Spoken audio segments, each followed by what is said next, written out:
بسم اللہ الرحمن الرحیم۔ شروع اللہ کا نام لے کر جو بڑا مہربان نہایت رحم والا۔ حضور نبی رحمت صلی اللہ علیہ وآلہ وسلم نے ارشاد فرمایا، اے جوانوں کے گروہ، تم میں سے جو کوئی نکاح کرنے کی استطاعت رکھتا ہے وہ دیر نہ کرے، بہت جلد نکاح کر لے،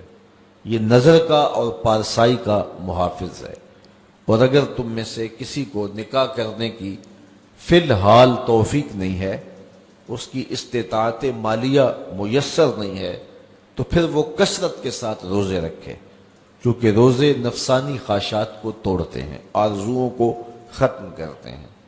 تو بھوک جو ہے وہ خواہشات نفسانیہ کے ختم کرنے کا ایک مؤثر ذریعہ ہے۔ تو ہمیں صبح سے لے کر شام تک بھوک اور پیاس گوارا کروائی جاتی ہے، یہ مشق کروائی جاتی ہے تاکہ ہمارا نفس کمزور ہو۔ دوسری بات، نفس کی کمزوری کا سبب ہماری گفتگو کا کم ہونا ہے اور خاموشی ہے، چونکہ ہمارے جتنے بھی گناہ ہیں ان میں سب سے زیادہ گناہ ہماری زبان کرتی ہے۔ ہمارے پاؤں بھی گناہ کرتے ہیں، برائی کی جگہ پہ چل کے جاتے ہیں، ہمارے ہاتھ بھی گناہ کر لیتے ہیں، کسی پہ ظلم جبر کرتے ہیں، ہمارے کان بھی گناہ کرتے ہیں کہ نغمے اور گیت سن لیتے ہیں، ہماری آنکھیں بھی گناہ کرتی ہیں کہ غیر محرم کو شہوات سے دیکھ لیتی ہیں، ہمارا دماغ اور سوچیں بھی بدکاری کر لیتی ہیں، ہمارے خیال بھی ناپاکیزہ ہو جاتے ہیں۔ لیکن سب سے زیادہ گناہ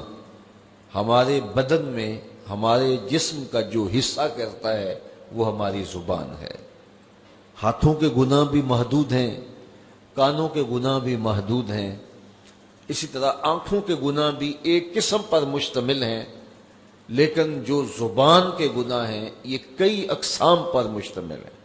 زبان جھوٹ بھی بولتی ہے، زبان غیبت بھی کرتی ہے، زبان بہتان بھی لگاتی ہے، زبان سب و شتم بھی کرتی ہے، گالی گلوچ بھی دیتی ہے، زبان جو ہے وہ تہمت بھی لگاتی ہے، اور زبان فضول گوئی بھی کرتی ہے۔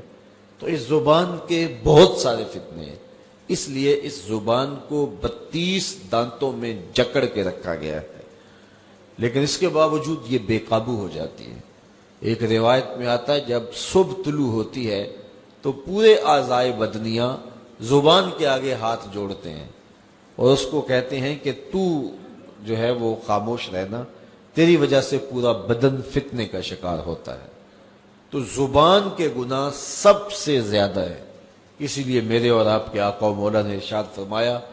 تم جو 2 جبڑوں کے درمیان یعنی تمہاری زبان اور 2 ٹانگوں کے درمیان تمہاری پارسائی کی جگہ،